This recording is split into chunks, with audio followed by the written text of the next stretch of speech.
Assalamualaikum warahmatullahi wabarakatuh. Sahabat semuanya yang dimuliakan Allah Subhanahu wa taala, semoga semuanya senantiasa dalam limpah kurnia Allah, dalam lindungan Allah Subhanahu wa taala. Kita lanjutkan membaca kitab Syarah Matan Warakat. Alhamdulillah sudah sampai di halaman 13. Bismillahirrahmanirrahim. Qala al-musannif wa syarih wal muhsyi rahimahumullahu taala wa nafa'ana bi'ulumihi. Amin ya rabbal alamin. Kemarin sudah sampai di takhsis nutuk dengan qiyas. Kita ulang sedikit.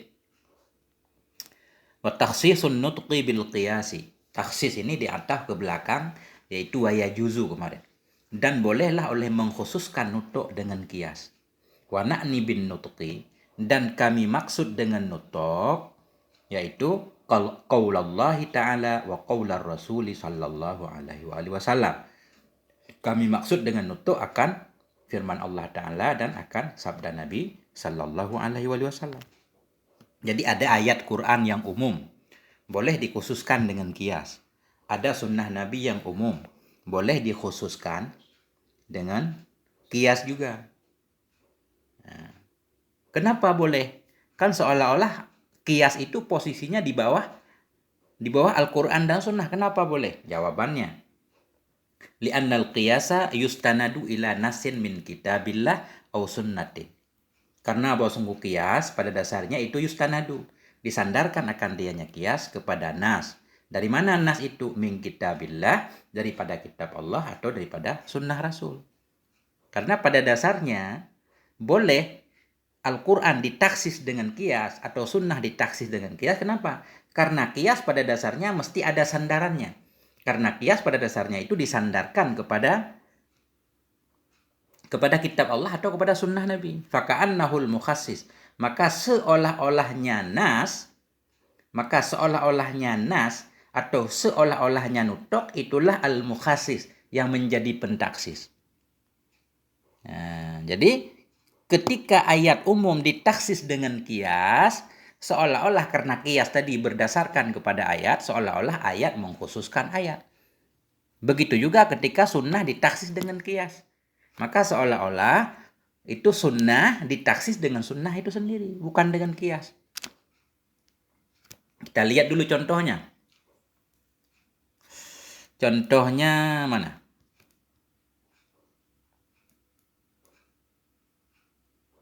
Di dalam. Misalu takhsisi qawlihi ta'ala bil qiyasi az-zaniyatu waz-zani fa innahu khussa minhal ammatu fa 'alaiha nisfu zalik bi qawlihi fa idza uhsinna. Bermula contoh mengkhususkan firman Allah Ta'ala dengan qiyas. Mana contoh firman Allah yang umum ditaksis dengan qiyas, yang qiyas itu bersandar kepada Al-Quran itu sendiri. Quran umum tapi ditaksis dengan qiyas, tapi qiyas itu sendiri berdasarkan Al-Quran juga. Yaitu firman Allah az-zaniyatu waz-zani. Perempuan yang berzina, laki-laki yang berzina. Sambungan ayatnya, fajlidu kulla wahidin minhuma mi'ata jaldah. Perempuan yang berzina, laki-laki yang berzina, rotanlah mereka setiap yang satu dari keduanya 100 kali. An-Nur ayat 2. Artinya, az-zaniyah sini umum. Bisa perempuan merdeka, bisa perempuan budak. Az-zani juga sama, laki-laki merdeka atau budak. Jadi secara umum di sini kita baca, siapapun yang berzina jilid 100 kali. Fa innahu khussa minha, yang pertama. Maka sesungguhnya firman Allah itu dikhususkan daripada az-zaniyah, akan si ammah. Fa 'alaiha, maka sabit di atasnya si ammah itu setengah demikian. Dengan apa ditaksis? Dengan firman Allah Ta'ala, yaitu fa idza uhsinna. Di sini tadi perempuan yang berzina, merdeka atau tidak? Umum. Jilid 100 kali. Di sini dikeluarkan dulu budak. Kalau budak, dia 50 kali. Apa dalilnya? Oh, dalilnya dia bukan qiyas. Ayat itu sendiri, yaitu fa idza uhsinna. Allah berfirman dalam surat An-Nisa ayat 25, fa idza uhsinna fa in ataina bi fahishatin fa alaihinna nisfama 'alal muhsanat minal adab. Ini beliau memotong-motong fa idza uhsinna. Bila budak itu telah ihsan, kemudian dia melakukan kekejian, berzina, maka hukumannya 50 kali. Jadi sementara dalam ayat, perempuan yang berzina, merdeka atau tidak, awalnya 100 kali. Ada ayat lain menyatakan kalau budak perempuan yang berzina 50 kali. Berarti azaniyah di sini khusus kepada yang merdeka. Sementara yang hamba ada ayat tersendiri hukum. Timbul pertanyaan, azani masuk laki-laki merdeka, masuk laki-laki budak. Kalau laki-laki merdeka 100 kali. Kalau budak bagaimana? Sedangkan ayat nggak ada. Disinilah terjadi kias. Yaitu budak laki-laki dikias kepada budak perempuan. Karena ayat yang ada, perempuan merdeka 100 kali, laki-laki merdeka 100 kali. Perempuan budak 50 kali ada ayat khusus. Laki-laki budak nggak ada ayat. Jadi laki-laki budak inilah yang dikias kepada ammah. Makanya beliau menyatakan, wal abdu bil qiyasi alal ammah fin nisfi aidan. Dan bermula hamba dengan cara kias kepada si ammah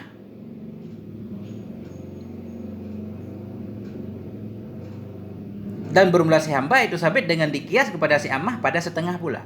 Artinya hamba ini nggak ada dalil dalam ayat, tapi dia hukumannya tetap 50 kali jilid. Dalilnya apa? Si hamba ini dikias kepada si ammah yang sebut dalam ayat. Nah, begitu maksudnya. Jadi kesimpulannya, ayat ditaksis dengan kias. Yang kias itu berdasarkan ayat juga. Ya ini contohnya. Az-zaniyah, perempuan yang berzina, budak atau bukan, pertama kelihatannya 100 kali. Laki-laki yang berzina, budak atau bukan, 100 kali. Ternyata pada masalah perempuan ada pengecualian, ada ayat yang mengkhususkan. Yaitu fa'idha uhsinna.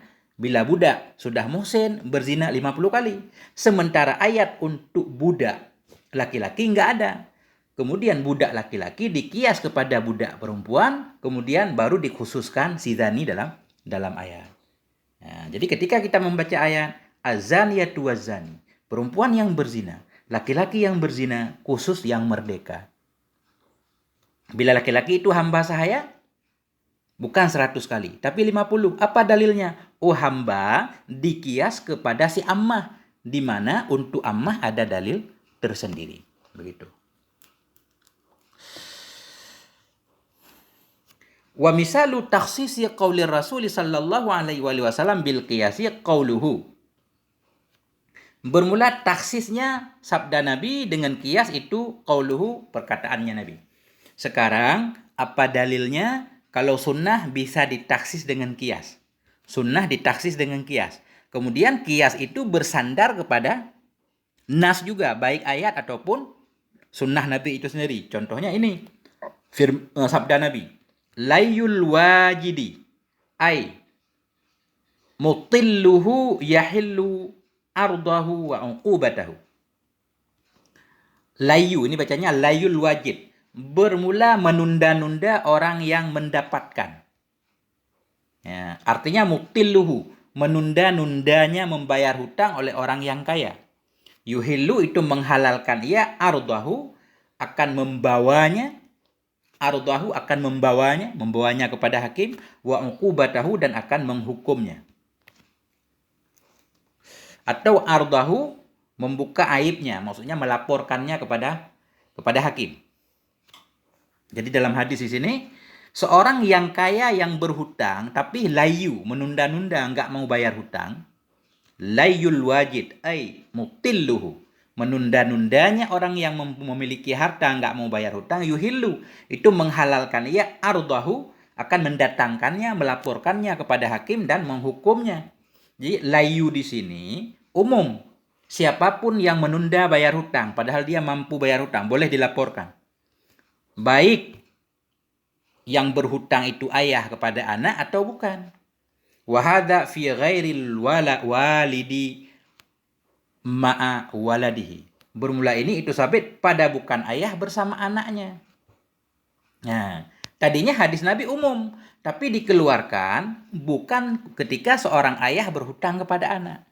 Ketika seorang ayah berhutang kepada anak, ayah nggak mau membayar, nggak boleh si anak melaporkan ayahnya ke hakim. Apa dalilnya? Kias. Nah ini. Amma huwa falayyuhu la yahillu. Amma huwa, adapun bermula dianya si bapak. Falayyuhu, maka bermula melambat-lambatnya si bapak dalam bayar hutang, la yuhillu. Itu tidak menghalalkan bagi si anak untuk melaporkan ayahnya. Kenapa? Kiasan ala adami qauli uffin as-sabiti bi qaulihi ta'ala. Karena dikiaskan kepada tidak boleh mengatakan uff yang sebut ianya uff dengan firman-Nya Allah Ta'ala. Wala taqul lahuma uffin bil aula. Nah, itu. Nah, jadi hadis Nabi ini menunda-nunda orang yang punya, menghalalkan untuk melaporkannya keluar hutang ayah kepada anak. Jadi kalau ayah berhutang kepada anak, walaupun menunda-nunda, anak nggak boleh melapor. Apa dalilnya? Oh, ayah itu dikias kepada firman Allah. Karena Allah menyatakan, wala taqul lahuma uffin. Janganlah kamu menyatakan kepada orang tuamu. Ya. Jadi melaporkan orang tua itu lebih dari Ya, berdasarkan ayat itu tadi, maka orang tua tadi dikeluarkan dari umum layul wajid. Layul wajid umum. Nah, dikeluarkan orang tua. Kenapa dikeluarkan orang tua? Mana dalilnya? Ada nggak ayat atau hadis yang menyatakan bahwa anak nggak boleh melaporkan orang tuanya? Oh, nggak ada ayatnya. Yang ada ayat dilarang menyakiti orang tua. Sedangkan melaporkan orang tua itu kan menyakiti. Nah, itulah yang dikiaskan. Ya. Sebagaimana anak nggak boleh bilang kepada orang tua, jadi mafhumnya nggak boleh juga menyakiti orang tua dengan melaporkannya. Nah, jadi ketika hadis ini umum dikhususkan dengan kias, sebenarnya kias itu bersumber kepada ayat. Nah, makanya di luar musannif menyatakan boleh mengkhususkan nutuk dengan kias, yaitu mengkhususkan firman Allah dan hadis Nabi dengan kias. Kenapa? Karena kias pada dasarnya bersandar kepada kitab Allah dan sunnah Rasulnya. Seolah-olah yang mentaksis ayat itu sendiri, yang mentaksis sunnah sunnah itu sendiri, atau bahkan ayat. Begitu yang sebelumnya. Kita lanjutkan. Wal mujmalu ma yaftakiru ilal bayan. Dan bermula mujmal. Lafaz yang mujmal itu yang butuh ia kepada bayan, kepada penjelasan. Ya, lafaz mujmal yaitu lafaz yang perlu dibayan biar jelas. Nahu salah satu kuru'in, bermula demikian itu seumpama salah satu kuru'in. 3 kuru. Jadi yang menjadi contoh di sini kuru. Nah, kuru ini namanya lafaz mujmal. Fa innahu yahtamilul athhara wal haidha. Ya, maka bahwa sungguhnya kuru itu muhtamil ia, mungkin ia kepada suci dan kepada haid.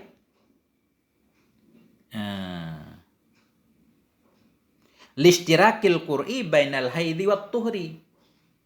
Nah, karena bersyarikatnya kuru antara haid dan tuhur dan suci. Artinya begini, dalam bahasa Arab itu ketika disebut kuru itu ada yang artinya suci, ada yang artinya haid.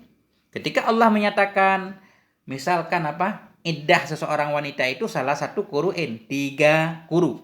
Jadi kuru itu apa? Harus dibayan dulu. Yang dimaksud dengan kuru di sini suci atau haid. Nah, karena dia masuk dalam lafaz mustarak. Nah, maka bermula mujmal itu sesuatu yang butuh ia kepada bayan. Kayak lafaz kuru ini perlu dibayan dulu. Siapa yang membayannya? Dan apa itu arti bayan?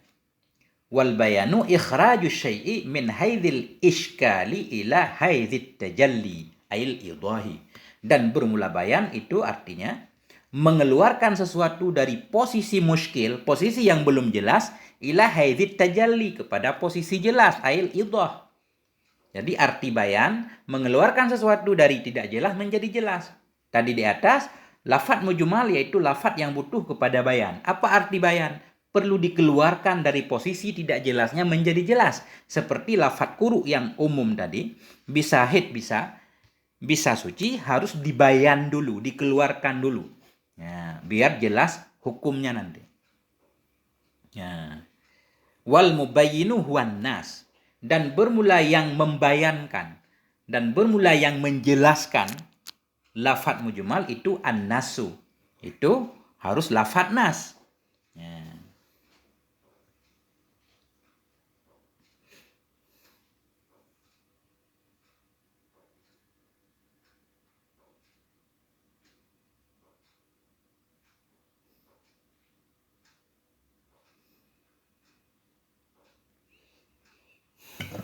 Bismillahirrahmanirrahim. Coba kita lanjutkan dulu. Wan nasu ma la yahtamilu illa ma'nan wahidan. Bermula lafaz nas itu ma yang tidak muhtamil ya, tidak mengandung kemungkinan ia illa ma'nan wahidan kecuali satu makna. Lafaz nas yaitu lafaz-lafaz yang tidak multi tafsir, cuma mengandung satu makna, enggak mungkin bersyarikat. Contoh kazaidin, seperti lafaz zaidin fi nahwi pada seumpama ra'aitu zaidan. Ketika kita menyatakan ra'aitu zaidan, aku melihat akan Zaid. Ini Zaid ini lafaz nas, jelas menunjukkan kepada satu sosok, enggak mungkin muhtamil. Itu pendapat pertama. Waqila, dan dikatakan orang, ma ta'wiluhu tanziluhu. Nah, dikatakan orang bermula dianya lafaz nas itu ma, yang bermula takwilnya ma itu tanziluhu, itu turunnya ma. Maksudnya menurut Qil, nas itu yaitu lafaz-lafaz, takwiluhu yang bermula takwilnya lafaz. Artinya maknanya lafaz itu tanziluhu, turunnya lafaz. Maksudnya apa? Begitu dibaca langsung dipahami. Jadi apa adanya, begitu dibaca langsung dipahami. Mama yang bermula takwilnya ma. Takwilnya ma bisa kita artinya ma. Lafaz-lafaz yang artinya begitu diturunkan oleh Allah dibaca langsung dipahami. Ya, masih sama saja sebenarnya, belum kelihatan perbedaan. Contohnya, fasiyamu salasati ayyamin. Contoh puasa 3 hari. Orang langsung paham. Puasa 3 hari berarti ya puasa 3 hari. Fa innahu bimujarradi ma yunzalu yufhamu ma'nahu ini. Fa innahu maka bahwa sungguhnya contoh fasiyamu salasati ayyamin, fa innahu maka bahwa sungguhnya firman Allah fasiyamu salasati ayyamin itu bimujarradi ma yunzalu. Dengan semata-mata yang diturunkan akan ianya itu yufahamu ma'nahu, dipahami akan maknanya. Artinya begitu dibaca langsung dipahami maknanya, enggak multi. Jadi lafaz nas itu berarti lafaz yang jelas.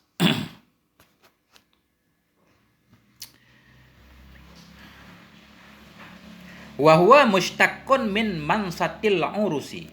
Dan bermula dianya nas itu diambil dari mansatil urus. Jadi ini maksudnya diambil maknanya, bukan diambil lafaz nahunya. Ya, atau sarafnya, bukan diambil maknanya. Wahwa, dan bermula dianya nas, artinya arti nas itu jelas. Arti nas tadi jelas. Wahwa, dan bermula dianya itu mustaqqun min mansatil urus, diambil dari mansatil urus. Apa arti mansatil urus? Kursi pengantin. Wahwal kursiyu, bermula dianya mansah, manassah bukan mansah, manassatul urusi. Manassatil urusi. Dianya nas itu diambil dari manassatil urus, dari kursi pengantin. Manasi artinya al-kursiyu, kursi. Ya. Lirtifaihi ala ghairihi fi fahmi maknahu min ghairi tawakufin. Jadi pengantin itu pasti ditaruh di atas kursi. Karena kursinya tinggi, kelihatan kepada semuanya. Sehingga tempat duduk pengantin dalam bahasa Arab disebut manassah. Tempat duduk kursi. Sekarang lafaz nas pun, lafaz yang makna jelas disebut lafaz nas. Kenapa? Lirtifaihi ala ghairihi. Karena tingginya lafaz nas ala ghairihi, di atas lainnya nas, fi fahmi maknahu, dalam memahami maknanya nas, min ghairi tawakufin, daripada ketiadaan terhenti. Karena lafaz nas yaitu lafaz yang jelas dilalahnya, begitu dibaca langsung dipahami, jadi tinggi dibanding lafaz yang lain. Karena itu lafaz itu jelas, maka lafaz itu disebut lafaz nas. Sebagaimana kursi pengantin tinggi sehingga orang kelihatan langsung terhadap pengantin, disebut manassah. Nah.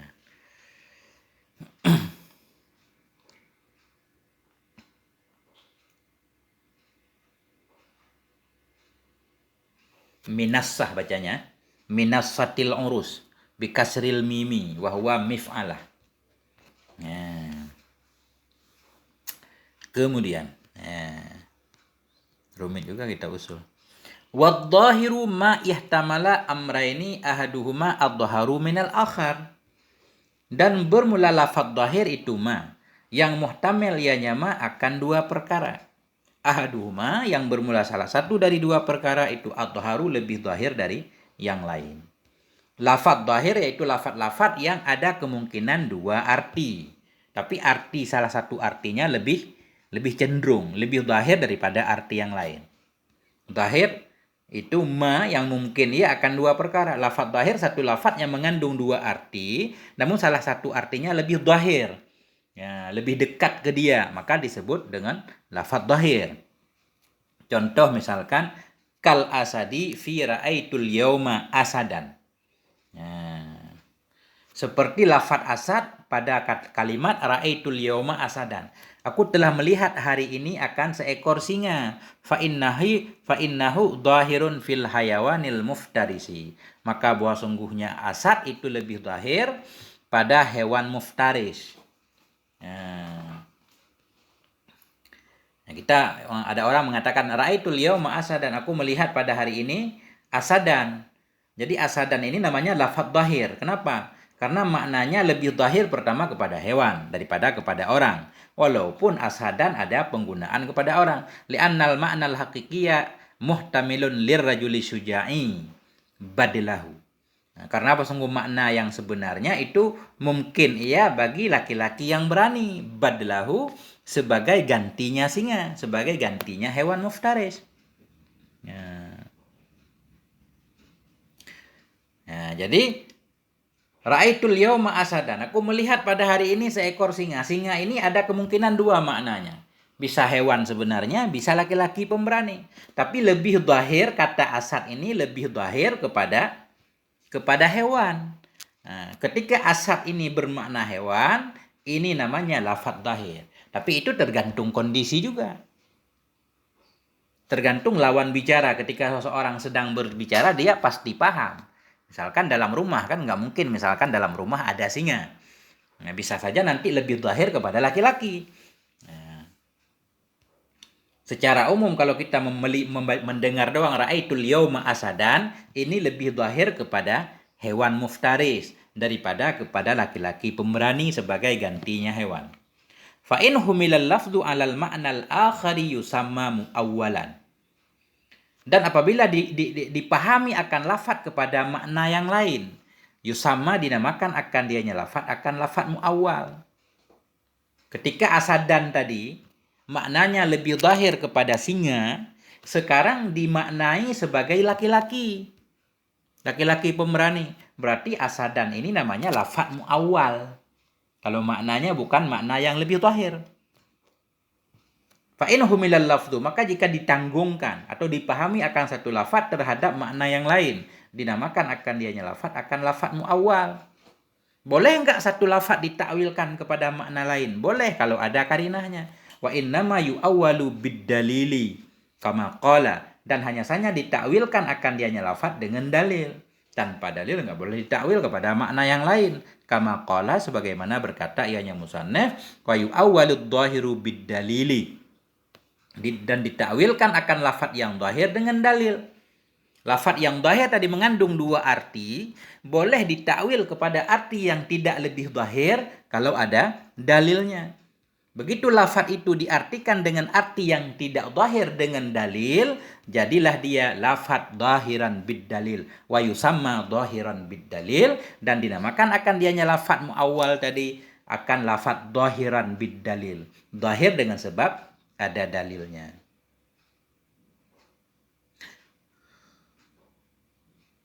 Kama yusamma muawwalan, artinya sebagaimana ma yang dinamakan akan dianya lafadz zahir juga akan lafadz muawwal. Jadi satu lafadz yang ditakwil kepada makna yang tidak zahir disebut zahir bid dalil, dengan sebab ada dalil jadi zahir, atau bisa juga disebut lafadz muawwal. Minhu qauluhu ta'ala. Sebahagian darinya lafadz muawwal atau zahir bid dalil itu firman-Nya Allah Ta'ala, was-sama'i banainaha biaidin. Was-sama'i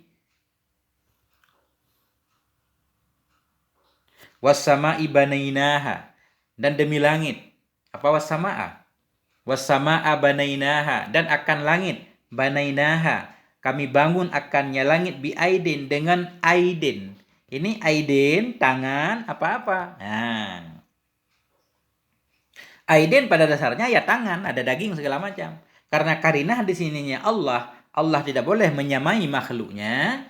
Dhahiruhu jam'u yadin. Bermula zahirnya aidin itu jam'a dari yadin. Seolah-olah aidin ini memang jamak, mufradnya yadin, tangan, ada tulang, ada daging segala macam. Wa dzalika maha muhalun fi haqqillahi ta'ala. Bermula demikian, aidin kita artikan dengan tangan itu mustahil pada hak Allah Ta'ala. Mustahil karena karinah laisa kamitslihi syai'un. Fasurifa ila ma'nal quwwati biddalilil aqliyil qati'i. Maka dipalingkan akan dianya aidin tadi kepada makna quwwah. Ya, berdasarkan dalil akli yang qat'i. Nah, karena akal sudah sebut dalam tauhid Allah tidak menyerupai makhluknya, maka aidin di sini tidak boleh dimaknai sebagai tangan yang sebenarnya, tapi ditakwil kepada makna yang lain, yaitu quwwah. Ya, Allah membangun langit dengan kekuatan, dengan kudrah. Jadi aidin ini namanya lafaz muawwal bid dalil atau zahir bid dalil. Zahir maknanya kepada quwwah berdasarkan dalil, yaitu karinah mustahil tadi, atau lafaz muawwal. Nah, ini udah judul lain, al-af'alu hadhihi tarjamatun. Nah, ini judul. Maksudnya bermula al-af'alu hadhihi tarjamatun. Maksudnya ini pembahasan tentang perbuatan Nabi maksudnya. Jadi ini judul khusus. Nah, jadi sampai di sini berarti. Jadi kesimpulannya apa? Kesimpulannya ya macam-macam, masih bagian bab-bab usul fiqh. Ada namanya lafadz mujmal, lafadz yang muhtamel, yang butuh kepada penjelasan, perlu dijelaskan. Kemudian ada lafadz dhahir.